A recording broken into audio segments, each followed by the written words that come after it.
കീമോയും ഞാനത് ഉണ്ടാക്കണം. എനിക്കത് എങ്ങനെയാണ് എന്ന് ഇപ്പോഴും ഒരു ഇതില്ല. അതിനു വേണ്ടിയിട്ട് ഞാൻ യൂട്യൂബ് ചാനൽ മുന്നോട്ട് കൊണ്ടുപോകാൻ പ്ലീസ് നിങ്ങൾ കാണുന്നവര് സപ്പോർട്ട് ചെയ്യുക, സബ്സ്ക്രൈബ് ചെയ്യുക. രേണു പറയുന്നത് രേണുവിന്റെ കീമോയുടെ കൂടെ തന്നെ ഒരു മരുന്നുണ്ട്, എക്സ്ട്രാ ഒരു മരുന്നുണ്ട്. അതിന് 2 ലക്ഷം രൂപയാവും വില വരുന്നത്. പൈസ എവിടുന്ന് കണ്ടെത്തും എന്ന് അറിയില്ല എന്നൊക്കെ ഉള്ള ഒരു ടെൻഷനിലും അങ്ങനെയൊക്കെയാണ് രേണു പറയുന്നത്. അപ്പൊ ഈ ഒരു വീഡിയോ ഇറങ്ങിയതിന് ശേഷം ഒരുപാട് ക്യാൻസർ ബാധിതരായിട്ടുള്ള ആളുകളുടെ വീഡിയോ വന്നിട്ടുണ്ട്. അതേ കണക്ക് തന്നെ ഒരുപാട് റിയാക്ഷൻകാരുടെ വീഡിയോയിലും അല്ലാതുള്ള വീഡിയോയിലും ഒക്കെ ഒരുപാട് ക്യാൻസർ ബാധിതരുടെ വോയിസ് വന്നിട്ടുണ്ട്. ഇത്രയും പൈസ ആവില്ല, ഞങ്ങൾക്കൊക്കെ ഇത് വന്നിട്ടുണ്ട്, ഞങ്ങളൊക്കെ ഇത് ഉപയോഗിച്ചതാണ്, അപ്പൊ ഞങ്ങൾക്ക് ഇത്രയും പൈസ ആവില്ല.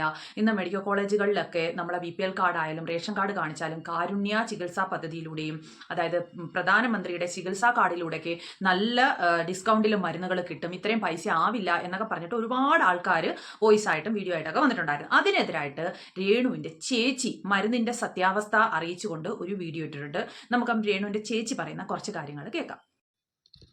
ട്രിവാൻഡ്രം മെഡിക്കൽ കോളേജിൽ നിന്നാണ് അത് വാങ്ങുന്നത്. അതിന്റെ പ്രൈസ് ബില്ലും ഇതിൽ എഴുതിയിട്ടുണ്ട്.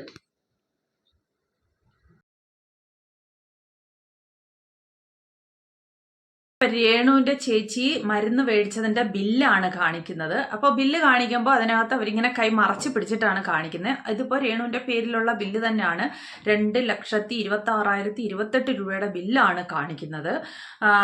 സത്യമാവാം, സത്യമല്ലാതെയുമാവാം. എന്തുവാണെന്ന് വെച്ച് കഴിഞ്ഞാൽ മുന്നോട്ട് ഇതിന്റെ സത്യാവസ്ഥ ഞാൻ തെളിവ് സഹിതം പറയുന്നതായിരിക്കും. അപ്പോൾ നമുക്ക് മുന്നോട്ട് ചേച്ചി രമ്യ ചേച്ചി, അത് എൻ്റെ പ്രായമായിരിക്കും ചിലപ്പോൾ, അല്ലല്ല എന്തോ അറിയില്ല, എന്തായാലും രേണുവിന്റെ ചേച്ചി പറയുന്ന കാര്യങ്ങൾ കേൾക്കാം. രേണുവിന് കീമോ കൊടുക്കുന്നത് കാർബോപ്ലാറ്റിൻ എന്ന മെഡിസിൻ ആണ്. അത് കൊടുക്കുന്നതിന് മുൻപായിട്ട് ഈ പ്ലസ്കോ ഈ ഒരു ഇഞ്ചക്ഷൻ കൊടുക്കുന്നു, ഈ ആന്റിബോഡി ഇഞ്ചക്ഷൻ കൊടുക്കുന്നു. ഈ ഇഞ്ചക്ഷന്റെ കാര്യമാണ് രേണു പറഞ്ഞത് 2 ലക്ഷത്തി സംതിങ് ആണ് ഇതിന്റെ വിലയെന്ന്. ഇത് രേണുവിന് മൊത്തം പറഞ്ഞേക്കുന്നത് 6 കീമോയാണ്. 6 കീമോ കഴിയുമ്പോൾ സർജറി. ഈ 6 കീമോയ്ക്കും ഈ കീമോ ചെയ്യുന്നതിനോടൊപ്പം ഈ ഒരു ഇഞ്ചക്ഷനും എടുക്കുന്നുണ്ട്. ഈ ഒരു 2 ലക്ഷത്തി സംതിങ് രൂപയുടെ ഈ ഒരു മെഡിസിൻ, ഇത് വെറും ആയിട്ട് ഞാൻ ഇപ്പോഴും അതാണ് നിങ്ങളോട് ചോദിക്കുന്നത്, ഈ ഒരു മെഡിസിൻ ആണോ നിങ്ങൾ ഉദ്ദേശിച്ചത്? ഇതാണെങ്കിൽ ഇത് 5,000 രൂപയ്ക്ക് കിട്ടുന്നുണ്ടെങ്കിൽ ദയവായിട്ട് അത് ഞങ്ങൾക്ക് കിട്ടുന്ന സ്ഥലം നിങ്ങളൊന്ന് പറഞ്ഞു തരിക. എന്റെ അനിയത്തിക്ക് വേണ്ടി ഞാനത് എന്റെ ഒരു അപേക്ഷയാണ്. ഇതിപ്പോ ഞാൻ മരിക്കാൻ വേണ്ടി തന്നെ ആഗ്രഹിക്കുന്ന കുറച്ച് പേരും ഈ ഒരു ബ്ലോഗേഴ്സിലുണ്ടെന്നാണ് എനിക്ക് തോന്നുന്നത്. ഞാൻ അവർക്കൊന്നും ഒരു രോഗം ചെയ്തില്ല. നിങ്ങൾ ആരും എനിക്ക് ഒരു ഉപകാരം ചെയ്യണ്ട, നിങ്ങൾ ഉപദ്രവിക്കായിരുന്നാൽ മതി. ഞാൻ എങ്ങനെയും മരുന്ന്. ഈ രമ്യ പറയുന്നുണ്ട് ഈ മെഡിസിൻ എവിടെയാണ് കിട്ടുന്നത് വെച്ചാൽ ഒന്ന് പറഞ്ഞു തരിക എന്ന് പറഞ്ഞ് ഞാൻ പറഞ്ഞു തരാം. ഞാൻ കുറേ സെർച്ച് ചെയ്തും കുറേ കണ്ടുപിടുത്തങ്ങളൊക്കെ ചെയ്തിട്ട് ഞാൻ കുറച്ച് കാര്യങ്ങൾ കണ്ടുപിടിച്ച് വെച്ചിട്ടുണ്ട്. ആദ്യം രേണു എന്താ പറയുന്നതെന്ന് കേൾക്കാം. അത് കഴിഞ്ഞതിന് ശേഷം ഞാൻ പറഞ്ഞു തരാം ഈ മെഡിസിൻ എങ്ങനെ വില കുറച്ച് കിട്ടും, എവിടെ കിട്ടുമോ എന്നുള്ളത്. അത് രേണുവിന് കിട്ടുമോ എന്നുള്ളത് എനിക്കറിയില്ല. പാവപ്പെട്ട BPL കാർഡുള്ളവർക്കും കാരുണ്യ പദ്ധതിയിലൂടെ ഒക്കെ കിട്ടും. പക്ഷേ രേണുവിന് അത് കിട്ടുമെന്ന് അറിയത്തില്ല. കാരണം രേണു സെലിബ്രിറ്റിയാണ്. രേണുവിന്റെ വീട്ടിൽ കാറുണ്ട്, രേണുവിന് വലിയ വീടുണ്ട്. അതുകൊണ്ട് രേണുവിന്റെ ഇഷ്ടം പോലെ വരുമാനം, അതായത് സബ്സ്ക്രിപ്ഷനിലൂടെ ആയാലും യൂട്യൂബിലൂടെ ആയാലും ഇൻസ്റ്റഗ്രാമിലൂടെയൊക്കെ ആയാലും പിന്നെ രേണുവിന് എടുത്ത വീഡിയോകളിലൂടെയും ഷോർട്ട് ഫിലിംസിലൂടെ ഒക്കെ ഒരുപാട് വരുമാനമുണ്ട്. അതുകൊണ്ട് രേണുവിന് കിട്ടുമോ ഇല്ലയെന്ന് അറിയത്തില്ല. ഒരു പക്ഷേ രേണുവിന്റെ ചേച്ചി പറയുന്നത് സത്യമായിരിക്കും. രേണുവിന് ഇത്രയും പൈസ ആയിട്ടുണ്ടാവും. അതിന് കാരണം രേണു ഒരു സെലിബ്രിറ്റി ആയിട്ട് നിൽക്കുന്ന അതുകൊണ്ട് രേണുവിന് ചിലപ്പം ഈ പദ്ധതിയിലൂടെ നിന്നുള്ള ഡിസ്കൗണ്ടിൽ മരുന്ന് കിട്ടിയിട്ടുണ്ടാവില്ല. അതുകൊണ്ടാണ് രേണുവിന്റെ ചേച്ചി ഇപ്പൊ ഇങ്ങനെ പറയുന്നത്. പക്ഷേ എല്ലാ ആൾക്കാർക്കും അത് കണക്കല്ല. ഈ ഇപ്പോൾ രേണുവിന്റെ ചേച്ചി പറയുന്ന ഈ വീഡിയോ കാണുന്ന ചുരുക്കം ചില ആൾക്കാരെങ്കിലും ഈ ഇതിനെക്കുറിച്ച് ഡിസ്കൗണ്ടിൽ മരുന്ന് കിട്ടുമോ അല്ലെങ്കിൽ ഈ ഒരു അസുഖം കൊണ്ട് ബുദ്ധിമുട്ടുന്ന കുറച്ച് ആൾക്കാരെങ്കിലും വിചാരിക്കും, അയ്യോ ഒരു കീമോയുടെ കൂടെ ഇങ്ങനെ ഒരു മെഡിസിൻ എടുക്കുമ്പോൾ ഇത്രയും പൈസ ആവുമോ, അപ്പോൾ നമ്മുടെ കയ്യിൽ ഇത്രയും പൈസ ഇല്ലല്ലോ, അപ്പോൾ നമ്മൾ എങ്ങനെ ഈ ട്രീറ്റ്മെന്റ് ചെയ്യും എന്നുള്ളൊരു തെറ്റിദ്ധാരണ രേണുവിന്റെ ചേച്ചി മനുഷ്യരുടെ, അതായത് ഈ അസുഖം കൊണ്ട് ബുദ്ധിമുട്ടുന്ന ചിലരുടെ മനസ്സിലെങ്കിലും ഇട്ട് കൊടുക്കുന്നുണ്ട്. പക്ഷേ രേണുവിന് ഇങ്ങനെ ഒരു മെഡിസിൻ കിട്ടുന്നില്ല എന്നുണ്ടെങ്കിൽ ഈ ചേച്ചി ഇത്രയും പറഞ്ഞ സ്ഥിതിക്ക് ചേച്ചിക്ക് പറയാമായിരുന്നു, ഇപ്പോൾ രേണുവിന് ഇന്നതുപോലെയൊക്കെ ഉണ്ടായത് കൊണ്ടാണ് ഈ കാരുണ്യയുടെയും അല്ലെങ്കിൽ പ്രധാനമന്ത്രിയുടെ ചികിത്സാ കാർഡിലേക്കുള്ള ബെനിഫിറ്റ് കിട്ടാത്തത്. പക്ഷെ നിങ്ങൾക്ക് ഇത് കിട്ടും എന്ന് രേണുവിന്റെ ചേച്ചിക്ക് പറയായിരുന്നു. പക്ഷേ രേണുവിനെ കണക്ക് തന്നെയാണ് രേണുവിന്റെ ചേച്ചിയും. മനുഷ്യരുടെ മനസ്സിലേക്ക് തെറ്റായ ചിന്തകൾ ഇട്ടുകൊടുക്കുക. രേണു പറഞ്ഞത് സത്യമാണ്, ഈ ഒരു അസുഖത്തിന് ഇത്രയും പൈസയാവും ട്രീറ്റ്മെന്റ് എന്ന് എല്ലാ മനുഷ്യരുടെയും മനസ്സിൽ ഇട്ടുകൊടുക്കുകയാണ്. ഞാനും ആദ്യം ഈ രേണുവിന്റെ ചേച്ചിയുടെ ഇത് കണ്ടപ്പോൾ ഞാനും വിചാരിച്ചു, ഓഹോ ഇത് ശരിയായിരിക്കുമെന്ന്. അപ്പം ഞാനൊരു സാധാരണക്കാരിയാണ്, അപ്പം എനിക്കും അങ്ങനെ തോന്നി. പക്ഷേ ഞാനത് ഗൂഗിളിലും ഒക്കെ ഇങ്ങനെ സെർച്ച് ചെയ്തപ്പോഴാണ് എനിക്കിതിന്റെ സത്യാവസ്ഥ മനസ്സിലായത്, ഇത് എവിടെ കിട്ടുമെന്നുള്ളതൊക്കെ മനസ്സിലായത്. പക്ഷെ ആ കാര്യങ്ങളും കൂടെ രേണുവിന്റെ ചേച്ചിക്ക് വീഡിയോയിൽ പറഞ്ഞ് സാധാരണക്കാരോട്ടുള്ള മനുഷ്യർക്ക് പറഞ്ഞു കൊടുക്കായിരുന്നു. ഓക്കെ, നമുക്ക് രേണു പറയുന്നത് എന്തിനാന്ന് കേൾക്കാം. ഞാൻ മരിക്കാൻ വേണ്ടി തന്നെ ആഗ്രഹിക്കുന്ന കുറച്ച് പേരും ഈ ഒരു രോഗത്തിലുണ്ടെന്നാണ് എനിക്ക് തോന്നുന്നത്. ഞാൻ അവർക്കൊന്നും ഒരു രോഗം ചെയ്തില്ല. നിങ്ങൾ ആരും ഒരു ഉപകാരം ചെയ്യണ്ട, നിങ്ങൾ ഉപദ്രവിക്കരുത്. എന്റെ പൊന്നു രേണു, നിങ്ങൾ മരിക്കാനായിട്ട് ഞങ്ങൾ ആരും ആഗ്രഹിക്കുന്നില്ല. ഇപ്പോഴും ഞങ്ങൾ ആഗ്രഹിക്കുന്നത് നിങ്ങളുടെ ഈ അവസ്ഥയിൽ നിന്നും നിങ്ങൾ രോഗം മാറി നല്ല ഋതപ്പന്റെ നല്ല സന്തോഷവതിയായിട്ടുള്ള ഒരു അമ്മയായിട്ട് തന്നെ നിങ്ങൾ തിരിച്ചു വരും. നിങ്ങൾ ഭയപ്പെടേണ്ട, നിങ്ങൾ ഇരിക്കും. ഒരുപാട് പേരുടെ പ്രാർത്ഥനയുണ്ട്. നിങ്ങൾ പറയുന്നതൊക്കെ തെറ്റായിട്ടുള്ള കാര്യങ്ങളായാലും നിങ്ങൾ ഓരോന്നും കണ്ടന്റിന് വേണ്ടിയിട്ട് പറഞ്ഞു കഴിഞ്ഞാലും ഈ കണ്ടുകൊണ്ടിരിക്കുന്ന ആൾക്കാരൊന്നും അത്ര ദുഷ്ടരല്ല. നിങ്ങളെക്കുറിച്ച് ആരും അങ്ങനെ പറയുന്നില്ല. പിന്നെ ചുരുക്കം ചില ആൾക്കാർ കമന്റിലൂടെയോ മറ്റോ പറയുന്നുണ്ടെങ്കിൽ അത് ചില ആൾക്കാരുടെ മെന്റാലിറ്റിയാണ് എന്ന് വിചാരിച്ച് എല്ലാവരും ഒരേ കണക്കല്ല. ഞാൻ അങ്ങനെയല്ല. ഞാൻ പ്രാർത്ഥിക്കുന്നുണ്ട് രേണു നന്നായി പെട്ടെന്ന് തിരിച്ചു വരണമെന്ന്. ഞാനൊരു മനുഷ്യനാണ്. ഓക്കെ, അവരെക്കുറിച്ച് അവർ പറയുന്ന കാര്യങ്ങളെക്കുറിച്ച് നമ്മൾ വീഡിയോ ഇടുന്നുണ്ടെങ്കിലും മനസ്സിൽ നമുക്ക് അങ്ങനെ അവർ എന്തെങ്കിലും സംഭവിക്കണം അങ്ങനെ ഒന്നുമില്ല. രേണു അങ്ങനെ പറയരുത്, അങ്ങനെ ചിന്തിക്കുകയും ചെയ്യരുത്. അതിനകത്ത് ഓരോ ക്യാൻസർ പേഷ്യൻസ് വിളിച്ച് സംസാരിക്കുന്നതിന്റെ വോയിസ് റെക്കോർഡ്സുകളൊക്കെ കിടക്കുന്നുണ്ട്.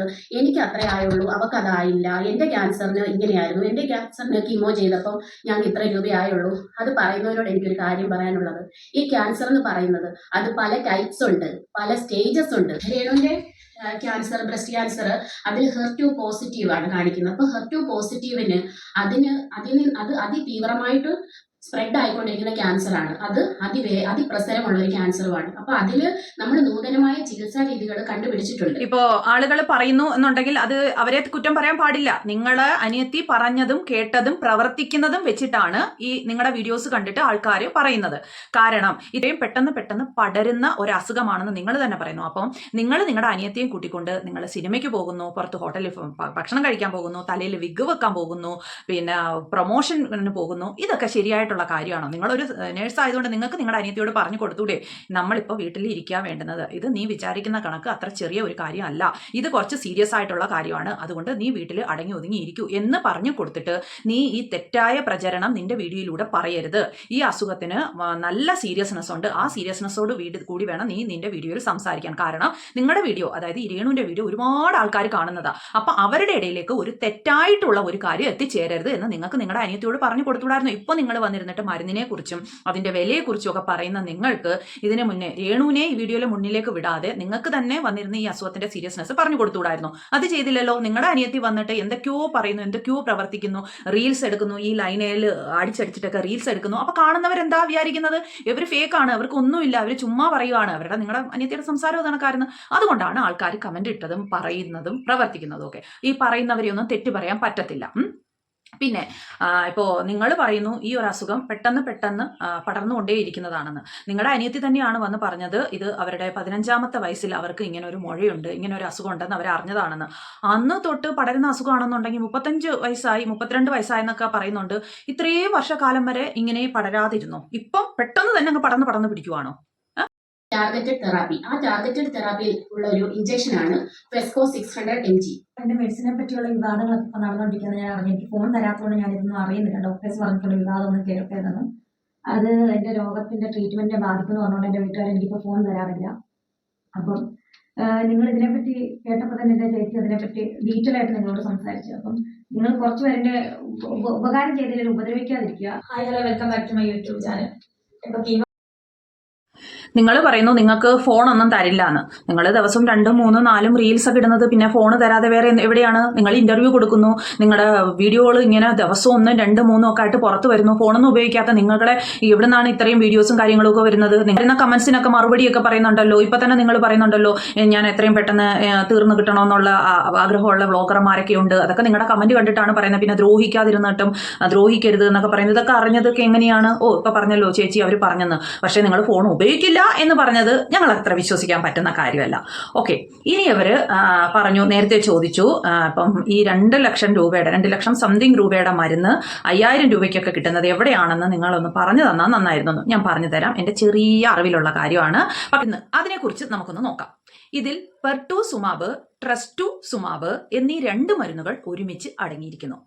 ഇത് സാധാരണ കീമോതെറാപ്പി മരുന്നല്ല, മറിച്ച് ടാർഗറ്റഡ് തെറാപ്പി മരുന്നാണ്. ബ്രസ്റ്റ് ക്യാൻസറിൽ HER2 പോസിറ്റീവ് എന്ന വിഭാഗത്തിൽപ്പെടുന്ന വേഗത്തിൽ പടരുന്ന തരം ക്യാൻസർ കോശങ്ങളെ മാത്രം ലക്ഷ്യം വെച്ച് നശിപ്പിക്കാനാണ് ഇത് ഉപയോഗിക്കുന്നത്. സാധാരണ കീമയോടൊപ്പം ശരീരത്തിന് പുറത്ത് ത്വക്കിന് അടിയിൽ ഇഞ്ചക്ഷൻ ആയിട്ടാണ് ഇത് നൽകുന്നത്. അപ്പൊ രേണുവിന്റെ ചേച്ചി രമ്യ പറഞ്ഞത് ശരിയാണ്. ഈ മരുന്ന് ഉപയോഗിക്കുന്നത് ബ്രസ്റ്റ് ക്യാൻസറിനാണ്, അതിവേഗം പടരുന്ന ബ്രസ്റ്റ് ക്യാൻസറിനാണ്. ഓക്കെ, അപ്പൊ ഇതാണ് ഈ മരുന്ന്. ഇതിപ്പോ ഞാൻ കണ്ടെത്തി എനിക്കറിയാവുന്ന കുറച്ച് കാര്യങ്ങളാണ്. നിങ്ങൾക്ക് ഇതിൽ കൂടുതൽ കാര്യങ്ങൾ അറിയണം, അല്ല നിങ്ങൾക്ക് അറിയണമെന്നുണ്ടെങ്കിൽ മെഡിക്കൽ ഡിപ്പാർട്ട്മെന്റ് ആയിട്ട് ഏത് മെഡിക്കൽ കോളേജിലാണെന്ന് വെച്ച് കഴിഞ്ഞാൽ ആ മെഡിക്കൽ കോളേജിലെ സൂപ്രണ്ടുമായിട്ട് സംസാരിച്ച് കഴിഞ്ഞ് കഴിഞ്ഞാൽ അവർ വിശദമായിട്ടുള്ള കാര്യങ്ങൾ പറഞ്ഞു തരും. ഇതിപ്പോ ഞാൻ എൻ്റെ ചെറിയ അറിവിലുള്ള കാര്യങ്ങളാണ് പറയുന്നത്, കഷ്ടപ്പെട്ട് കണ്ടെത്തിയ കാര്യങ്ങളാണ്. ആദ്യം നമുക്ക് KASP, കാരുണ്യ ആരോഗ്യ സുരക്ഷാ പദ്ധതി, അവിടെയാണ് ഈ മരുന്നിന് കിട്ടുന്നത്. അപ്പം കാരുണ്യ ആരോഗ്യ സുരക്ഷാ പദ്ധതി വഴി കേരളത്തിൽ ഏറ്റവും കൂടുതൽ പേർക്ക് സൗജന്യ ക്യാൻസർ ചികിത്സ ഉറപ്പാക്കുന്നത് KASP കാർഡ് വഴിയാണ്. അപ്പോൾ ഈ കാർഡ് ഉള്ളവർക്ക് ഈ മരുന്ന് ഈസി ആയിട്ട് കിട്ടും. അതായത് ആദ്യം കാരുണ്യ ആരോഗ്യ സുരക്ഷ, കാരുണ്യ ആരോഗ്യ പദ്ധതിയിലൂടെയാണ് ആദ്യം നമുക്കിത് കിട്ടേണ്ടത്. അപ്പൊ ആദ്യം അവിടെ പോയി അന്വേഷിക്കുക. അപ്പൊ ഏത് വഴിയാണ് മെഡിസിൻ കിട്ടുന്നതെന്ന് മനസ്സിലായല്ലോ. ഇതിന് എങ്ങനെയാണ് നമ്മുടെ കയ്യിൽ കിട്ടുന്നത് എന്ന് കൂടി പറഞ്ഞുതരാം. കാരുണ്യ ആരോഗ്യ സുരക്ഷാ പദ്ധതി വഴി രോഗി മെഡിക്കൽ കോളേജിൽ അഡ്മിറ്റ് ആയി കഴിഞ്ഞാൽ ഡോക്ടർ എഴുതുന്ന മരുന്നിന്റെ കുറിപ്പടിയുമായി മെഡിക്കൽ കോളേജിലെ KASP കൗണ്ടറിലാണ് ആദ്യം സമീപിക്കേണ്ടത്. മനസ്സിലായേ? ഇതിന്റെ പ്രത്യേകത എന്താണെന്ന് അറിയാൻ, ക്യാൻസർ രോഗികൾക്ക് സാധാരണ അനുവദിക്കുന്ന 5 ലക്ഷം രൂപയുടെ പരിധി കഴിഞ്ഞാലും മെഡിക്കൽ കോളേജ് സൂപ്രണ്ടിന്റെ ശുപാർശയോടെ സർക്കാർ കരുണ ഫണ്ട് വഴി ഈ വില കൂടിയ മരുന്നുകൾ സൗജന്യമായി അനുവദിക്കുന്നതാണ്. ഞാനീ പറയുന്ന മരുന്നുകളെല്ലാം ഇന്ത്യൻ പതിപ്പാണ് നമുക്ക് കിട്ടുന്നത്. അതായത് ഈ വില കുറച്ച്, അപ്പൊ നമ്മുടെ റേഷൻ കാർഡും നമ്മുടെ വരുമാന സർട്ടിഫിക്കറ്റും ഒക്കെ നമുക്ക് ഹാജരാക്കേണ്ടി വരുമായിരിക്കും മെഡിക്കൽ കോളേജിൽ. ഇങ്ങനെയുള്ള അസുഖക്കാർക്ക് ഇന്ത്യൻ പതിപ്പായിട്ട് ഈ മെഡിസിൻ വളരെ തുച്ഛമായ പൈസ അവർ എടുക്കും. അല്ലാന്നുണ്ടെങ്കിൽ ഫ്രീ ആയിട്ടായാലും നമുക്ക് മെഡിക്കൽ കോളേജിൽ നിന്നും കിട്ടുന്നതാണ്. അപ്പോൾ പിന്നെ കാറ്, പിന്നെ വലിയ വീട്, സെലിബ്രിറ്റി ഒക്കെ ആയതുകൊണ്ട് രേണുവിന് കിട്ടുമെന്ന് അറിയത്തില്ല. അങ്ങനെയൊക്കെ ഉള്ളവർക്ക് കിട്ടുമെന്നുള്ള കാര്യം അറിയത്തില്ല. ഞാൻ പറയുന്ന സാധാരണക്കാരായ മഞ്ഞക്കാർഡ് അല്ല വെള്ളക്കാർഡും നീലക്കാർഡും ഉള്ളവർക്കും കിട്ടും. അതിനാദ്യം നമ്മൾ ഹോസ്പിറ്റലിൽ പോയി കഴിഞ്ഞാൽ കാരുണ്യമായിട്ട് ബന്ധപ്പെടുക, അവരോട് കാര്യങ്ങൾ ചോദിച്ച് മനസ്സിലാക്കുക. അപ്പം ഇതിന്റെ നിയമവശങ്ങൾ ഇതൊക്കെയാണ്. പിന്നെ ഓരോരോ മെഡിക്കൽ കോളേജിലും അവരവരുടേതായിട്ടുള്ള പ്രൊസീജിയേഴ്സ് ഉണ്ടാവും. എന്നാലും വലിയ ഈ രേണുവിന്റെ ചേച്ചി പറയുന്ന കണക്ക് വലിയ എമൗണ്ട് കൊടുത്തൊന്നും മേടിക്കേണ്ടി വരത്തില്ല. ചിലപ്പം തുച്ഛമായ ഒരു എമൗണ്ട് ഒക്കെ പേഷ്യന്റിന്റെ കയ്യിൽ നിന്ന് അവർ ഈടാക്കുമായിരിക്കും. എല്ലാവർക്കൊന്നും ഈ കാരുണ്യ പദ്ധതിയുടെ ഇത് കിട്ടില്ല. കാരണം ചില വെള്ളക്കാർഡുകാർക്ക്, വരുമാനം കൂടുതലുള്ളവർക്ക്, സെലിബ്രിറ്റീസിന്, വീട്ടിൽ കാറും അതും ഇതൊക്കെ ഉള്ളവർക്കൊക്കെ കിട്ടാനായിട്ട് ബുദ്ധിമുട്ടായിരിക്കും. എന്നാലും KASB ഇൻഷുറൻസ് പരിധിയിൽ വരാത്ത എന്നാൽ ലക്ഷങ്ങൾ വില വരുന്ന ഈ മരുന്ന് സ്വന്തമായി വാങ്ങാൻ ശേഷിയില്ലാത്ത സാധാരണക്കാർക്കുള്ള പദ്ധതിയാണ് ഇത്. അപ്പം നന്നായിട്ട് പൈസയുള്ളവരും സെലിബ്രിറ്റീസും ഒക്കെ ഉള്ളവർ ഇതിന്റെ പുറകെ പോണ്ട. അങ്ങനെയൊക്കെ ഉള്ളവർ വിട്ടേക്കൂ. പാവങ്ങളുടെ കാര്യവും സാധാരണക്കാരിയുടെ കാര്യമാണേ പറഞ്ഞത്. രേണു ഒരു സാധാരണക്കാരി അല്ല എന്നാണ് രേണുവിന്റെ ചേച്ചി തെളിയിച്ചിരിക്കുന്നത്, പറയുന്നത്. ആർക്കൊക്കെ ലഭിക്കും എന്ന് നമുക്ക് നോക്കാം. വാർഷിക വരുമാനം 3 ലക്ഷം രൂപയിൽ താഴെയുള്ള, പ്രത്യേകിച്ച് നീല, വെള്ള റേഷൻ കാർഡുകളുള്ള കുടുംബക്കാർക്കാണ് ഇത് കിട്ടുന്നത്. അപ്പം രേണുവിന്റെ വാർഷിക വരുമാനം എത്രയാണെന്ന് നമുക്കറിയില്ല. അപ്പൊ രേണുവിന് കിട്ടുമോ എന്നും അറിയത്തില്ല. അപ്പൊ രേണുവിന്റെ ചേച്ചി പറഞ്ഞത് ശരിയായിരിക്കും. എന്തായാലും ഇതിൽ കൂടുതലായിരിക്കും രേണുവിന്റെ വാർഷിക വരുമാനം, അല്ലെ? ഇതിപ്പോൾ നമ്മുടെ കയ്യിൽ എങ്ങനെയാണ് എത്തിച്ചേരുന്നത്, അതായത് ഇത് ഏത് വഴി നമ്മുടെ കയ്യിൽ എത്തിച്ചേരും എന്ന് നമുക്ക് നോക്കാം. മെഡിക്കൽ കോളേജിലെ കൗൺസിലർ മുഖേനയോ അല്ലെങ്കിൽ ജില്ലാ ലോട്ടറി ഓഫീസർ വഴിയോ ഇതിനായി അപേക്ഷിക്കാം. വില്ലേജ് ഓഫീസറിൽ നിന്നുള്ള വരുമാന സർട്ടിഫിക്കറ്റ്, റേഷൻ കാർഡ്, ഡോക്ടറുടെ സാക്ഷിപത്രം എന്നിവയാണ് പ്രധാനം. ഞാൻ നേരത്തെ പറഞ്ഞല്ലോ, റേഷൻ കാർഡും വരുമാന സർട്ടിഫിക്കറ്റും ആവശ്യമായിട്ട് വരും ഈ ഒരു ബെനിഫിറ്റ് അർഹതപ്പെട്ടവരുടെ കയ്യിൽ എത്തിച്ചേരാനായിട്ട്. ഇതുവഴി ലക്ഷക്കണക്കിന് രൂപയുടെ മരുന്നുകൾ സർക്കാർ ഫാർമസി വഴി സൗജന്യമായി രോഗികളുടെ കയ്യിൽ എത്തിച്ചേരും. അപ്പോൾ ഇത്രയും കാര്യങ്ങളൊക്കെ കൊണ്ട് കൊടുത്തു കഴിഞ്ഞു കഴിഞ്ഞാൽ കിട്ടും. പക്ഷേ ഇതൊന്നും എനിക്ക് തോന്നുന്നുണ്ട് രേണുവിന് കിട്ടിയിട്ടുണ്ടാവില്ല. അപ്പോഴും രേണുവിന് മുഴുവൻ പൈസയും കൊടുത്ത് മരുന്ന് മേടിക്കേണ്ടി വന്നിട്ടുണ്ടാവും. അതാണ് രേണു ഇപ്പോൾ വീഡിയോയിലൂടെ കാണിക്കുന്നത്. പക്ഷേ അതൊരു തെറ്റായ പ്രചരണം അല്ലേ? സാധാരണക്കാർക്കായിട്ടുള്ള ആൾക്കാർക്ക് കിട്ടും. അപ്പോൾ പിന്നെ എല്ലാവരും വിചാരിക്കും രേണു ഇങ്ങനെ പറയുന്നുണ്ടെങ്കിൽ ആർക്കും കിട്ടില്ല എന്ന് വിചാരിക്കും. പക്ഷേ അത് തെറ്റാണ്. ഈ ഒരു അസുഖമുള്ള സാധാരണക്കാരായിട്ടുള്ള ജനങ്ങൾ ഒട്ടും ഭയപ്പെടേണ്ട. നിങ്ങൾക്ക് വില കുറച്ച് മരുന്ന് കിട്ടും. പക്ഷേ ഇത് കിട്ടുന്നത് എല്ലാ മെഡിക്കൽ സ്റ്റോറിലും കിട്ടില്ല. ഗവൺമെന്റ് മെഡിക്കൽ സ്റ്റോറുകളിൽ മാത്രമേ ഇത് കിട്ടുകയുള്ളൂ. ഇത് കൂടാതെ ഇതിപ്പോ കാരുണ്യ പദ്ധതിയുടെ കാര്യമാണ് ഞാൻ പറഞ്ഞത്. ഇത് പ്രധാനമന്ത്രിയുടെ ചികിത്സാ കാർഡിൽ നിന്നും മരുന്നുകൾക്കുള്ള ഇളവ്, അതായത് മരുന്ന് കുറച്ച് പൈസയ്ക്ക് നമുക്ക് കിട്ടും. അതും ഇതുപോലെ തന്നെയാണ് അപേക്ഷിക്കേണ്ടത്.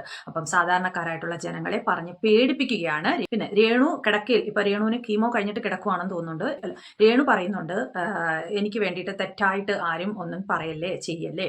രേണു, നിന്നോടൊരു കാര്യം പറയാം. ഞാൻ എനിക്ക് സ്നേഹം കൊണ്ട് പറയുകയാണ്, നിന്റെ അസുഖം മാറുന്നത് വരെ നീ സോഷ്യൽ മീഡിയയിൽ അധികം വരണ്ട. വന്നു കഴിഞ്ഞാലും ഈ സമൂഹത്തിൽ നടക്കുന്ന കാര്യങ്ങളൊന്നും നീ കാണുകയും കേൾക്കുകയും വേണ്ട. നിന്റെ കാര്യങ്ങൾ നീ പാട്ട് പാടുകയോ നിന്റെ കാര്യങ്ങൾ എന്താണെന്ന് വെച്ച് കഴിഞ്ഞാൽ നീ പറയൂ. അല്ലാതെ നീ നിന്റെ വാ തുറന്നിട്ട് മനുഷ്യരെ പറ്റിക്കുകയും മനുഷ്യരെ ഒരു തരം ഇങ്ങനെ അസുഖമുള്ള ആൾക്കാരെ കളിയാക്കുകയും ഇതൊന്നും ഒരു കുഴപ്പമില്ല, ഇതൊക്കെ ഇങ്ങനെ ഞാൻ ഇങ്ങനെ ഇതാക്കുന്നു പറഞ്ഞിട്ട് ഇങ്ങനെയൊക്കെ ഇതൊക്കെ കാണിച്ചിട്ട് റീൽസ് ചെയ്യുകയും അങ്ങനൊന്നും ചെയ്യാതെ നീ സോഷ്യൽ മീഡിയയിൽ സജീവമാകൂ. ആകണ്ടെന്നൊന്നും ആരും പറയണ്ട, നിങ്ങൾക്ക് വരുമാനം കിട്ടും. അതുകൊണ്ട് സോഷ്യൽ മീഡിയയിൽ വന്നോളൂ. വന്നിട്ട് നീ നിന്റെ പേഴ്സണൽ ആയിട്ടുള്ള കാര്യങ്ങൾ കാണിക്കൂ, പറയൂ, എല്ലാം ചെയ്യൂ. നീ മറ്റുള്ളവരെ എല്ലാം മറന്നേക്കൂ. പിന്നെ രേണു പറയുന്നുണ്ട് രേണുവിന് പൈസ ഇല്ല എന്നുള്ള കാര്യം. രേണുവിന്റെ സബ്സ്ക്രിപ്ഷനിൽ നിന്നും 2.5 ലക്ഷത്തോളം രൂപ മാസം കിട്ടുന്നുണ്ട്. അതായത് സ്റ്റാർട്ടിങ്ങിലൊക്കെ ഒരുപാട് ആൾക്കാർ സബ്സ്ക്രിപ്ഷൻ എടുത്തിരുന്നു, അപ്പോൾ നല്ലത് കിട്ടിയിട്ടുണ്ട്. ഇപ്പോൾ ഉള്ള കാര്യമാണ് ഞാൻ പറഞ്ഞത്. 2.5 ലക്ഷം രൂപ സബ്സ്ക്രിപ്ഷൻ മുഖേന രേണുവിന് കിട്ടുന്നുണ്ട്. പിന്നെ രേണുവിന്റെ യൂട്യൂബ് ചാനലിൽ നല്ല വ്യൂസ് ഉണ്ട്, അതിൽ നിന്നും രേണുവിന് വരുമാനം വരുന്നുണ്ട്. ഫേസ്ബുക്കിൽ നിന്നും വരുമാനം വരുന്നുണ്ട്, ഇൻസ്റ്റാഗ്രാമിൽ നിന്നും വരുന്നുണ്ടാവും. പിന്നെ രേണു ചെയ്ത പ്രൊമോഷൻസ്, പിന്നെ രേണു ചെയ്ത ഇനോഗ്രേഷൻസ്, ആൽബം ഷൂട്ട്, ഇതിൽ നിന്ന് എല്ലാത്തിൽ നിന്നും രേണുവിന് നല്ല പൈസ വരുമാനം കിട്ടുന്നില്ലേ? പിന്നെ രേണു പൈസ ഇല്ല, ഞാൻ ഇനി എങ്ങനെ കീമോ ചെയ്യും, ഞാൻ എന്ത് ചെയ്യും, വിഷമിക്കുവാണ്, എന്തിനാ ഇങ്ങനെ പറയുന്നത്? നിങ്ങളുടെ കയ്യിൽ ഇഷ്ടം പോലെ നല്ലതുപോലെ പൈസ ഉണ്ടെന്നുള്ള കാര്യം ഞങ്ങൾ സാധാരണക്കാർക്ക് എല്ലാവർക്കും അറിയാം, നിങ്ങളെ വീഡിയോ കാണുന്ന എല്ലാവർക്കും അറിയാം. അതുകൊണ്ട് ഇനിയെങ്കിലും പൈസ ഇല്ല എന്ന് വന്ന് പറയരുത്. അതേ കണക്ക് തന്നെ ഈ സെലിബ്രിറ്റീസിനെ എല്ലാം വിളിച്ചു വരുത്തി കാണാനായിട്ട് വിളിച്ചു വരുത്തുമ്പോൾ അവരുടെ കയ്യിൽ നിന്ന് നല്ല ഒരു ഫണ്ട് പിരിഞ്ഞു കിട്ടിയിട്ടുണ്ട് രേണുവിന്. പിന്നെ എന്തിനാണ് ഈ രേണു പൈസ ഇല്ല എന്ന് പറയുന്നത്? അതുകൊണ്ട് സാധാരണക്കാരായിട്ടുള്ള ഈ അസുഖം മൂലം കഷ്ടപ്പെടുന്ന, മരുന്ന് വാങ്ങാൻ പൈസ ഇല്ലാത്ത ആൾക്കാരെ പറഞ്ഞ് പേടിപ്പിക്കരുത്, പറഞ്ഞ് പറ്റിക്കരുത്.